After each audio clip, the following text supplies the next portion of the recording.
Bəli dostlar, iyulun 26-sı TikTok çökür. Bu mesajı mənə 90 nəfərdən çox adam atıb və deyirlər ki, 30 nəfərlə paylaşmasan TikTok hesabı bloklayacaq və təzə hesab açmağa icazə verməyəcək. Ay cəmaət, qurban olum sizə. Bəlkə bir neçə dəqiqəlik məntiqimizi işə salaq. 2026-cı ildə yaşayırıq. Hələ də bu WhatsApp zəncirvari mesajlarına inanan uşaqlar kimi bu mesajı niyə bir-birinizə atırsınız? Gəlin sizə bu mesajın yalan olduğunu 3 nüansla sübut edeyim. Birincisi, dünya nəhəngi olan TikTok niyə öz istifadəçilərindən tətbiq yeniləməsi üçün bu mesajı 30 nəfərə göndər deyə xahiş eləsin? TikTokun serverləri bəyəm kənd sovetizatdır. Yeniləmə gələndə App Store və yaxud Play Marketdən avtomatik olaraq gəlir. Mesajla gəlmir. İkincisi, mesajın mətnini diqqətlə oxuyun.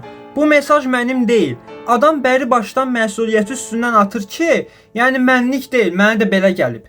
Rəsmi şirkət belə yazı yazar. Və üçüncüsü, TikTok niyə sənin aktiv olub olmadığını yoxlamaq üçün kiməsə mesaj göndərməyi gözləsin? Onsuz da sən ekranı sürüşdürəndə və yaxud hansısa videoya like atanda TikTok sənin aktiv olduğunu bilir. Qısası dostlar, bu mesajı sizə atan dostlarınızla bu videonu paylaşın, deyin ki qorxmasınlar. TikTok iyulun 26-sı da 27-si də olduğu kimi qalacaq.